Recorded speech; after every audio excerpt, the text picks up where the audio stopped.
America, Washington, D.C.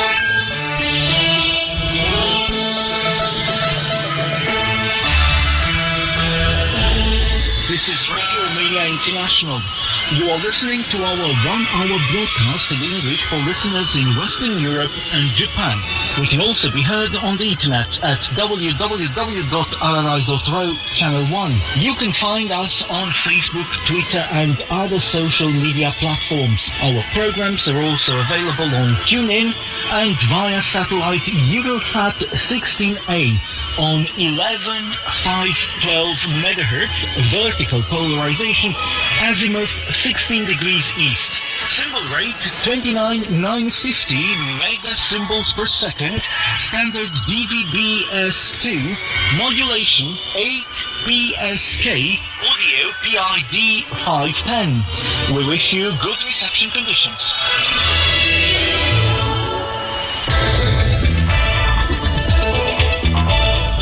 Hello, I'm Christina Matescu with the news.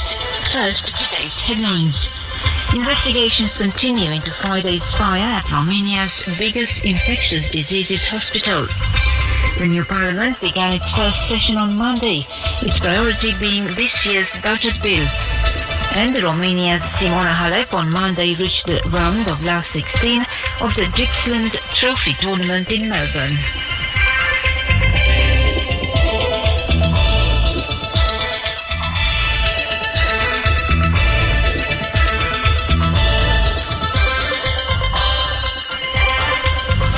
Another patient died from among those transferred after a fire on Friday at the Matei Barge Institute in Bucharest, where they were receiving intensive care treatment in a coronavirus ward.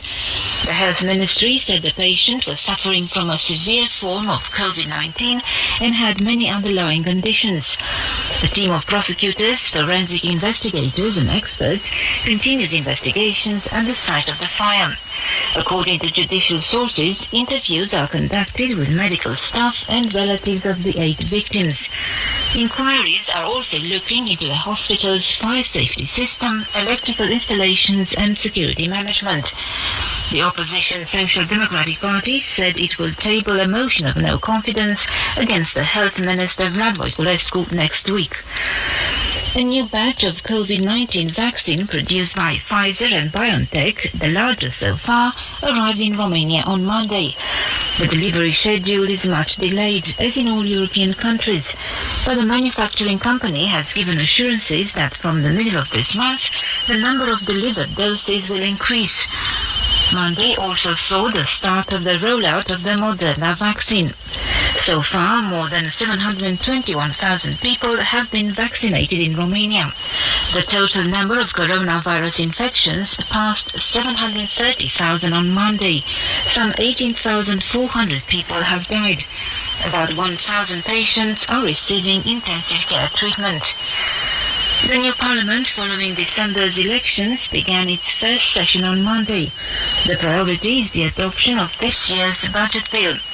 The representatives of the governing coalition, formed by the National Liberal Party, the Save Romania Union and Plus Alliance, and the Democratic Union of Ethnic Hungarians in Romania, want to initiate large-scale reforms in the field of salaries, pensions, education and healthcare. Opposition parties say they will promote the initiatives they talked about during the election campaign and that they will table more amendments to the government's bills. In Bucharest, members of the Sanitas Federation protested on Monday in front of the government headquarters to demand respect for the rights of employees in the healthcare system. The unions accused the authorities of indifference and said they are protesting for those who have been fighting the virus for more than a year and for the rights of colleagues in vaccination and social assistance centers. The unions also demand compliance with the salary increases planned for this year. At 4.9%, Romania has one of the lowest unemployment rates in the European Union, according to a report by Eurostat, the European Statistics Office. The highest unemployment rates in the EU are in Spain, with 16.2%, followed by Lithuania and Italy, while the Czech Republic, Poland, the Netherlands, Malta, Germany, Slovenia, Bulgaria and Romania have the lowest rates. In December, the unemployment rate remained at 7.5% at EU level and at 8.3% in the Eurozone.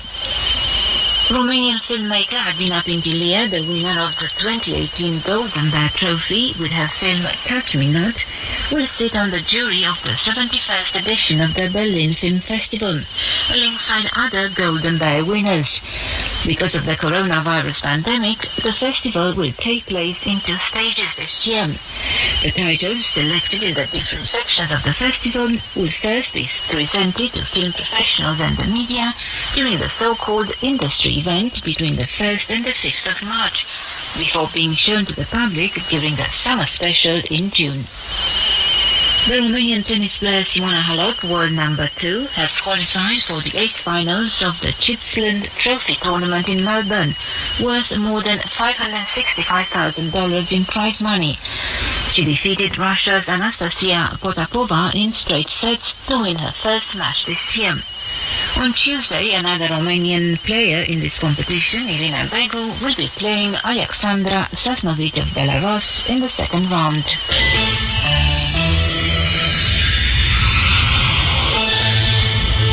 And now to end the news bulletin, a reminder of our top stories. Inquiries continue into Friday's fire at Romania's biggest infectious diseases hospital.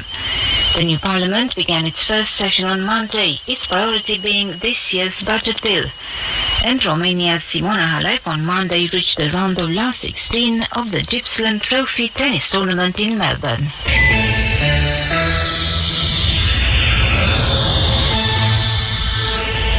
Two reports by the Department for Emergency Situations found multiple irregularities in terms of fire safety in Romanian hospitals.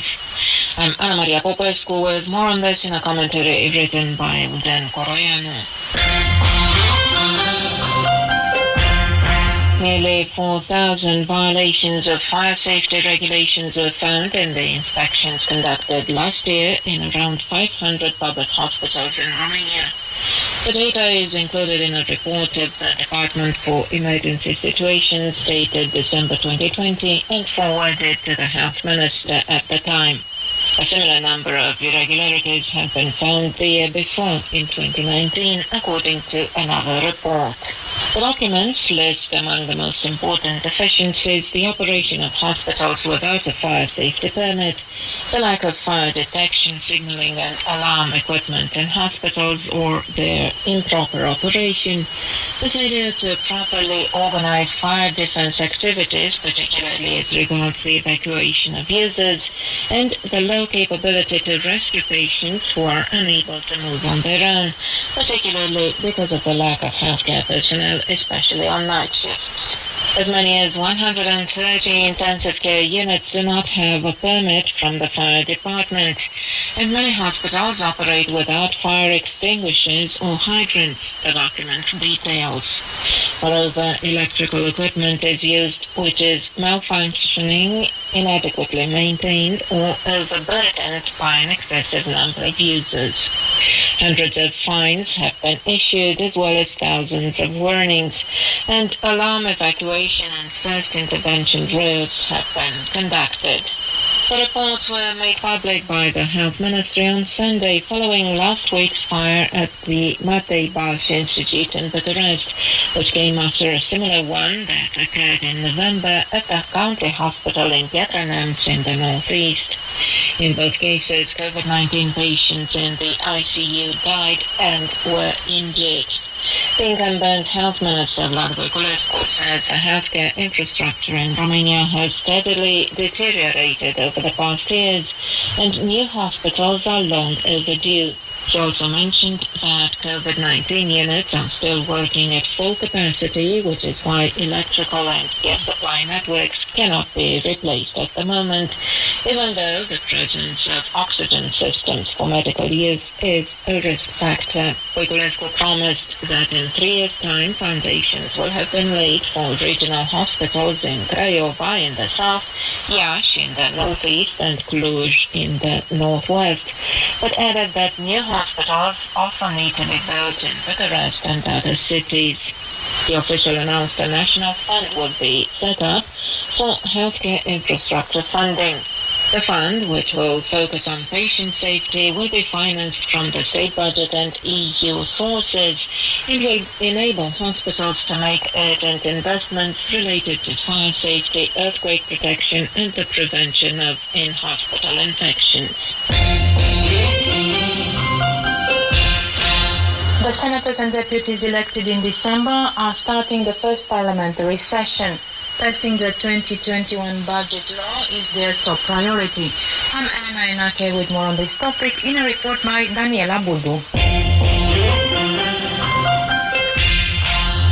The Bucharest Parliament has started a new session. The agenda of the Romanian MPs includes in the upcoming weeks projects regarding the revision of the justice laws, the reform of the healthcare and education systems, the reform of the pension and salary systems, and the adoption of a modern electoral code.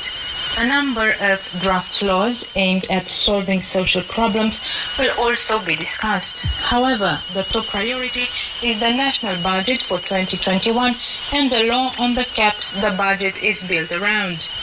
Among the priorities announced by the Speaker of the Chamber of Deputies, Ludovic Orban, and the National Liberal Party PNL, the main party of the ruling coalition, are the correction of a number of laws that have been generating problems in time and bringing some laws in line with the Constitutional Court's rulings.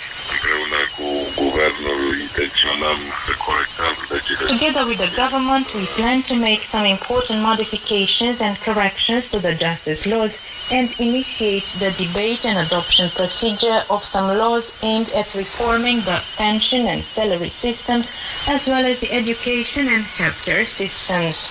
That was Ludovic Orban.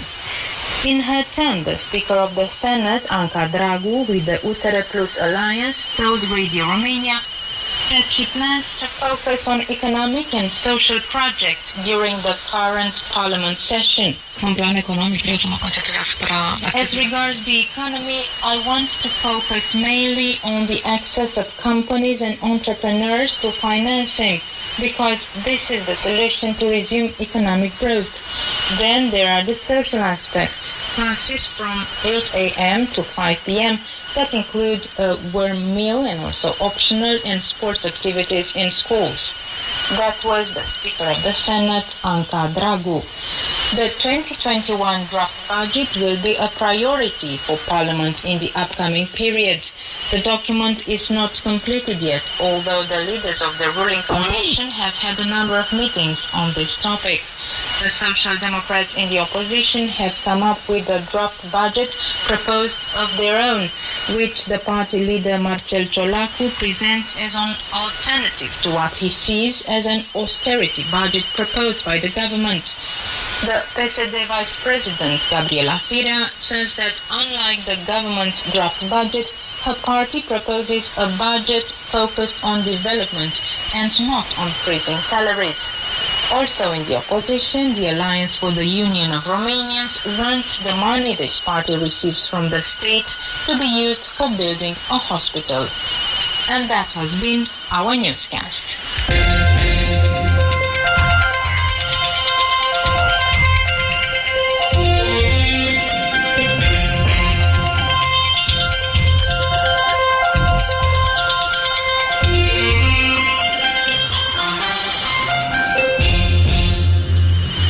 Next in our program is Song of the Day. Listen to Dragoș Moldovan with a song entitled The Blanket of Dreams. Eram ascuns într-un loc de pătruns cu mintea, unde lumina este stinsă și numai noaptea o aprind, unde totul este vag, tot ce simt nu mai e clar. Este lumea în care mai o vorbă pot să-ți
Romania.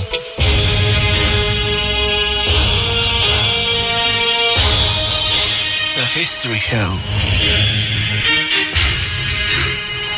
Welcome, I'm your host, Elena Inake. 80 years ago, on January 21st to 23rd, 1941, paramilitary forces of the Iron Guard, Romania's fascist party of the interwar period, started fighting against the government led by General Ion Antonescu, who was supported by the armed forces. General Ion Antonescu, supported by Hitler, removed the legionnaires from the government after, in September 1940, 4 months and a half before, had formed the government together with the legionnaires. The government formed by the legionnaires and General Antonescu preserved the legislation from 1938, under which the Jews lost Romanian citizenship and their businesses were confiscated and given to Romanian entrepreneurs. Tensions between Antonescu and the legionnaires started at the beginning of December 1940. A year later, in 1941, when the legionnaire interior minister, Constantin Petrovicescu, was dismissed from the government, tensions turned into street fights.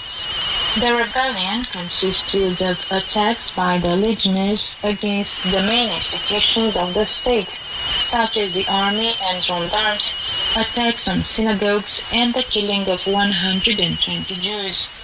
Chaos and violence held sway for a few days in Bucharest and many other cities. Historian Eliza Campus, who was interviewed in 1999 by the Radio Romania Center for Oral History, recalled what happened back then. Being of Jewish descent, Eliza Campus was lucky to be surrounded by people who did not share the fanaticism of the legionnaires. During the rebellion, I used to live on the street now called Bela Brainer, and my landlord was a legionnaire by the name of Niculescu. However, he did have a liking for me. There was a townhouse in the back and an apartment in the front. I spoke to him. I asked him if he thought there were going to be any raids. He told me that if that happened, he would say that only Christians lived on his property. And that was that. He was a decent man. But the legionnaires did terrible things to my students and their parents. And when the rebellion was over, people still lived in fear. People were going about their businesses, there was nothing special going on, but people were barricading themselves in their homes. They were walking down the street as usual. I did that every day. But the legionnaires were invading homes, grabbing people, taking them hostage, or outright killing them. They took over the school where I was teaching, guns in hand, and took us out in the courtyard at gunpoint, all 800 students. Luckily, it was a roomy courtyard. They only took over the school and left us alone in the courtyard, but they did grab every piece of paperwork from the school. In the end, I found everything at the state archives where they put them and could get them back.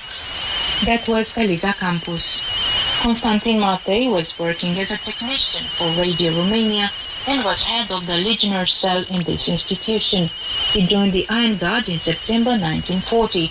He recorded the following testimony in 1994. I went to work to the studio. An army spokesman talked on the air. Then the Council of Ministers representative. Then the people from the legionnaire movement. I was called to the chairman's office, Director General Manzatu. I was there on behalf of the technical department. It was midnight. Antonescu was there in pajamas. His second in command, Mihai Antonescu, was there, leaning on a bookcase, and he asked, "Who gave you the order to broadcast the communiques?" He was asking Manzatu, who said, "It was you. You ordered for everything that comes from the presidency or the legionnaire movement to be broadcast."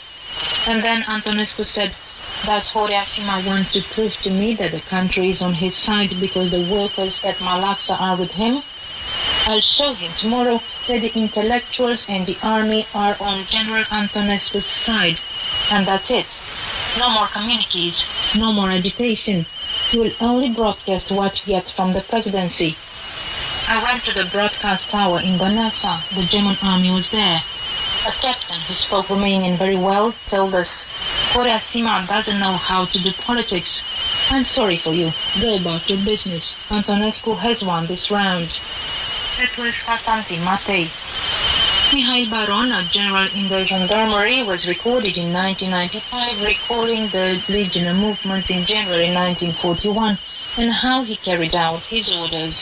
În 25 dimineața au declanșat atacul împotriva organelor. On the morning of the 21st, they started attacking the headquarters of the local and central authorities all over the country. With the advantage of surprise, they took over the Justice Ministry, the National Registry, and all the other central offices, such as the National Bank, the National Savings Bank, and the Central Post Office building. They could not take over the National Radio building. They managed to grab the boat radio station, but not in Bucharest, because they had their gendarme guards who reacted promptly. And then, in order to be able to communicate with the country, they cut the underground cable and set up a mobile studio, driving around the capital city, spreading stories such as that the government had fallen and that the legionnaires were victorious. They were also putting up posters. They were red or yellow posters, some attacking the Freemasons, other attacking the communists in order to create a tense atmosphere. On the 21st, the roads were full of legionnaires, making noise and shouting, Legionnaire victory! They blocked the streets with trucks, trams, buses, gasoline tanks, ready to light them up if they needed to. On the 22nd, at around 2 p.m., Marshal Antonescu, seeing all those acts of cruelty and all the people that had been hurt, ordered the army into action, ordered them to wipe out the resistance and arrest the rebels. That was Mihail Baron. Next on Radio Romania International, Think Greener.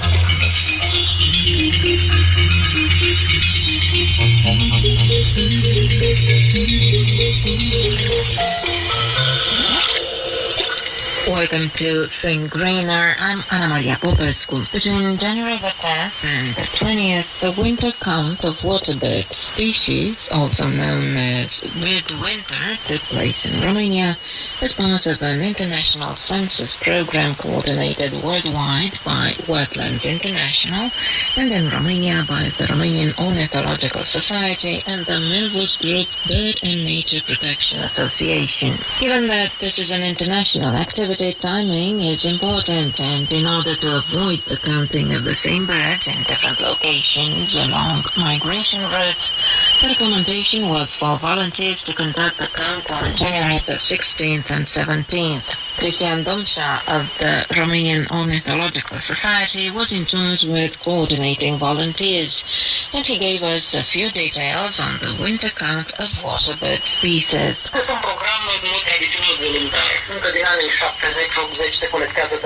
This is a traditionally volunteer program. Data has been collected systematically under this program ever since the 1970s and 80s. The main target, so to say, are the major locations, including large bodies of water, particularly in the plain area, with rivers and artificial lakes, and of course all bodies of water in the Danube floodplains, in the Danube Delta, and along the seacoast. Volunteers can go to any location they see fit. Over 100 volunteers have taken part in this year's program. They provided information on close to 500 bodies of water. This information is currently being centralized, and the data on the number of waterbirds in Romania will be available soon.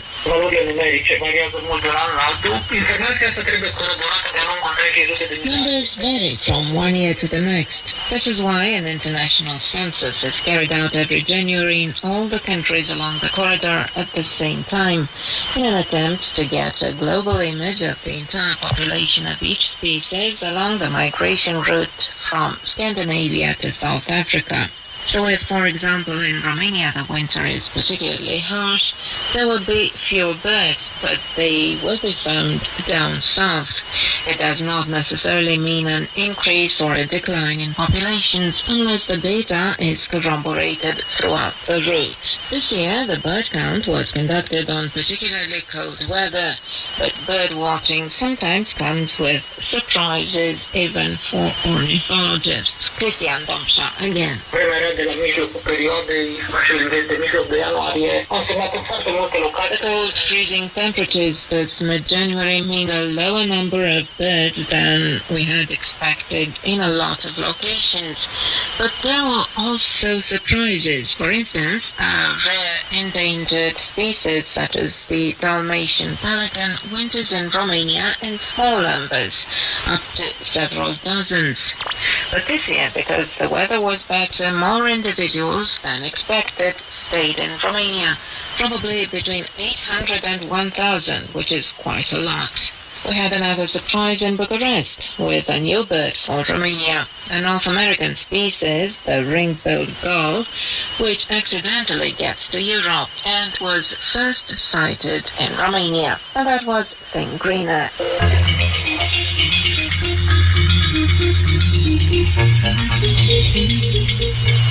Next in this program, sports. Welcome, I'm Elena Enache. The main sports news of last week was the transfer of Romanian footballer Denis Man from FCSB to the Italian side Parma. According to the media, the 13 million euro transfer makes Denis Man the most expensive Romanian player transferred abroad directly to the First League. Man will get 1 million euros per year at his new team. He made his debut for Parma in minute 80 of a game his side lost on Sunday in Naples, 0-2 in the 20th leg of the Italian First League. In Romania, matches counting towards the First League's 20th leg were held at the weekend. On Friday, the match between Universitatea Craiova and FC Argeș ended in a draw, 1-0. On Saturday, Gazmetan Mediaș played against Academica Clinceni at home, a match which also ended in a draw, 1-1, while Șepși Sfântu Gheorghe faced FC Voluntari, also on home turf, and the result was 2-2. The top of the table team, FCSB, defeated the bottom of the table Politehnica Iași 3-1 on the National Arena in Bucharest. Another 3 matches were held on Sunday. FC Botoșani defeated FC Hermannstadt at home 1-0. Astra ended in a 1-1 draw the match against Viitorul Constanța, while UTA Arad was defeated at home by Dinamo Bucharest 1-0. On Monday, Chindia Târgoviște a pitted against CFR Cluj. FCSB are still the leader of the as it stands table with 45 points, while CFR Cluj are the runner-up team with 41 points.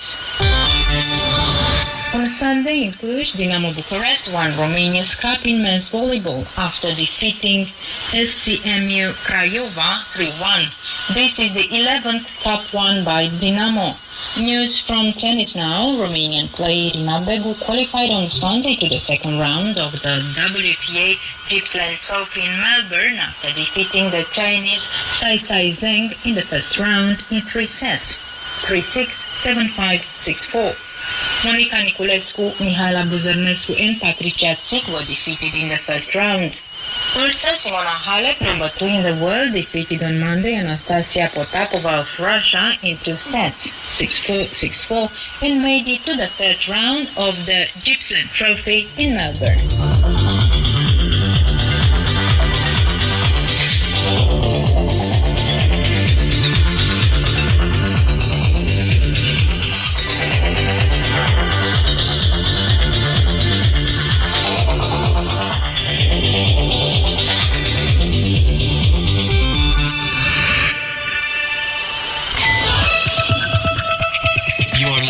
To Radio Romania International. Hello and welcome to Your Music with me, Elena Enache. Today's edition features the power indie and alternative trio, the Kryptonite Sparks, from the town of Botoșani. The group is made up of drummer Răzvan Anton, guitar player Răzvan Diaconu, and bass player Rareș Diaconu. We start with a song entitled Who Laughs Last, Laughs Best. Vino-mi povestea mea, viața însăși iară mea, mâna de pe mâna ta. Nu am vrut să te tot chinui, am mă uit așa, fără noi eu fără ea, fruntea udă de prea grea. Nu am vrut să mai continui.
We continue your music with another song performed by the Kryptonite Sparks entitled My Way Home.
today's music feature with a song entitled Identity, performed by the Kryptonite Sparks.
Is Bucharest, Radio Romania International. Listeners Letterbox.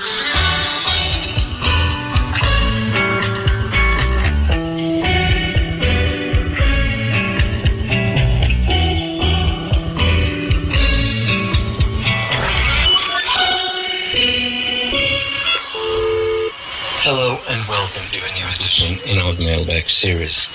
I'm your host, Eugen Nasta. Once again, we go on a journey around the world, greeting listeners and friends, allowing you to compare how other listeners across the continents receive our programs. The first reception report we're taking out of the mailbag today is the one sent in by Siddhartha Bhattacharjee, our listener in the district of Pashtim Medinipur, West Bengal in India. Mr. Bhattacharjee tuned into our radio station on January the 18th, 2021, from 0400 to 0450 hours UTC on 11790 kHz.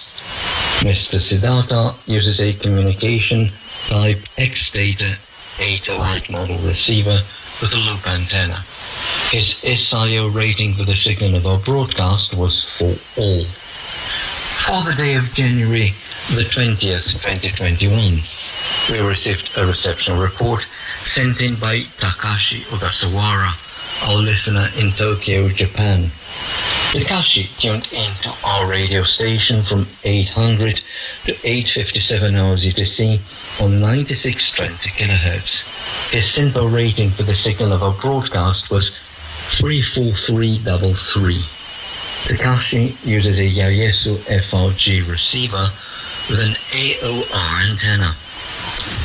A company employee based in Saitama, also in Japan, Shinichiro Mori, tuned into our radio station on 7325 kHz from 22:59 to 23:35 hours UTC.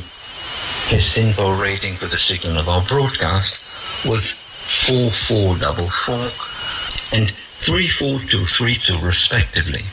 Shinichiro uses an ICOM IC-R75 receiver with an Apex Radio 303 WA passive whip antenna.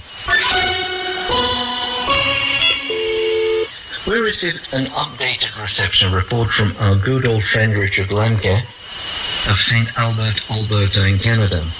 Richard heard our broadcast on 7325 kHz at 2300 hours UTC on January the 19th, 2021. Mr. Lemke uses a JRC NRD-335 HF receiver used since 1995 with a random long wires in the trees antenna. Alan Willie of Carbonear, Newfoundland and Labrador, Canada, tuned into our radio station from January the 10th and all through to January the 17th, 2021. Alan's simple rating for the signal of our broadcast was 55444. Mr. Willie uses an ICOM R-75 receiver with a 600-foot, 183-meter unterminated beverage antenna to southwest at 135 degrees. We're now happy to acknowledge the receipt of a reception report sent in by Mr. Alan Holder, who lives in Cowes, Isle of Wight, England, the United Kingdom. Alan tuned into our radio station on January the 19th, 2021 from 1800 to 18:55 hours UTC on 6030 kHz. Mr. Holder's simple rating for the signal of our broadcast was 55544. The receiving equipment is made of a Sangean ATS 803A portable receiver with an outdoors Wellbrook ALA 1530L magnetic loop canceller antenna. Rafan Ahmed of Ayampet, the Tanjore district, Tamil Nadu in India, tuned into our radio station on 5945 kHz. From 1400 to 1430 hours UTC, Rafan heard the Russian broadcast of Radio Romania International on January the 22nd, 2021. Mr. Ahmed uses a Texan PL310ET receiver with an open place telescopic antenna. His simple rating for the signal of our broadcast was 53553. Mr. Rafan Ahmed also sent in a reception report for Radio Romania International's Romanian language programs, also for the day of January the 22nd, 2021. Rafan tuned into our radio station from 1430 to 1500 hours UTC on 11975 kHz. Mr. Ahmed uses a Texan PL-310ET receiver with an open place telescopic antenna. His simple rating for the signal of our broadcast was 54554. You are listening to Radio Romania International. And now, for those of you who for so many years now have been tuning into our broadcast, here's an important announcement. As of January the 25th, 2021, Radio Romania International will be changing some of its shortwave frequencies. From this date on, its 400 hours UTC broadcast to India will be available on the 11790 kHz analog frequency, while the digital broadcast will go out on 13720 kHz in the DRM system. Shin Makino, based in Ajeo City, Saitama in Japan, tuned into our radio station on January the 23rd, 2020, from 0410 hours UTC to 0441 hours UTC on 7410 kHz. Our Japanese listeners' SINPO rating for the signal of our broadcast was 35433. Mr. Makino uses a remote Kiwi SDR receiver, Open Web RX with a Walbrook loop antenna. Place of reception, Fair Hill, Maryland, the United States of America. Among the program details Mr. Makino included in his report are radio newsreel by a female announcer about the common idea of movement along EU member states at the EU summit. Then it was hit of the day, song introduction by a female announcer, and Your Green Eyes, Ku Oki Oya Verds by Lydia Buble was played and jingle with announcement. You are listening to Radio Romania International by a male voice. The Future Starts Today by Daniel Bilds. Foreign Student in Romania by Colin Kotsoyu. Introducing Alina Ionashku, Master Student at the Western University of Timișoara. Sports by Daniel Bilds. About this weekend's European Women's Handball competitions and the matches counting towards the 18th leg of Romania's first football league. Then it was jingle with announcement. You are listening to Radio Romania International by a male voice, and fully Romanian began. Introducing of Irina Someșan's song, I Love Romanian Dances, My Heart Be Quiet, Touch Inimă Sunt La Mine, They Don't Know What Love Is, Cine în lume n-are drag, Longing, Am o patimă și un dor, and Câte fete lângă masă, by a female announcer, Cristina Mateescu.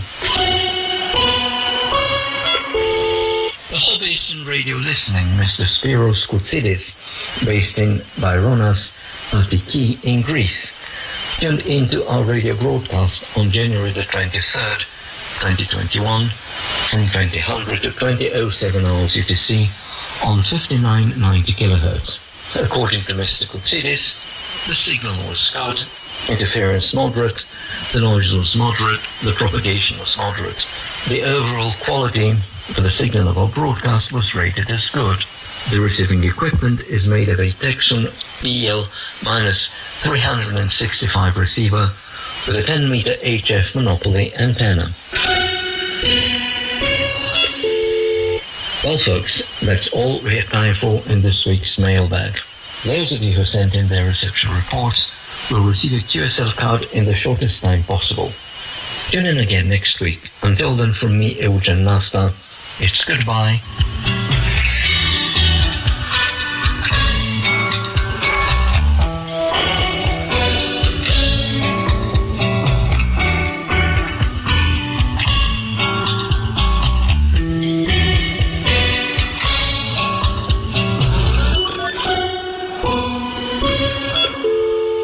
Coming up next on Radio Romania International,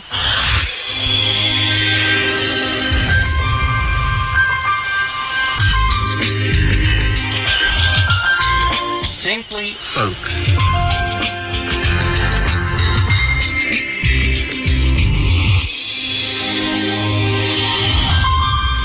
One of the best-known party songs ever written in Romania, Little Shepherd with 300 Sheep, was first recorded in 1963 by sisters Mia Braia and Ioana Radu. Later on, many other singers have covered it, including pan flute maestro Gheorghe Zamfir. Today we bring you the original version of the song, performed by the famous Ioana Radu and Mia Braia. Thank you.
And with that, our broadcast in English for listeners in Western Europe and Japan has come to an end.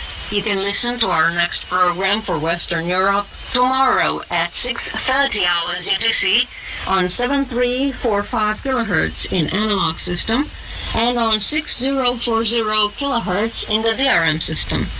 Listeners in Japan can listen to our next program tomorrow at 23 hours UTC on 7325 kilohertz and 9620 kilohertz.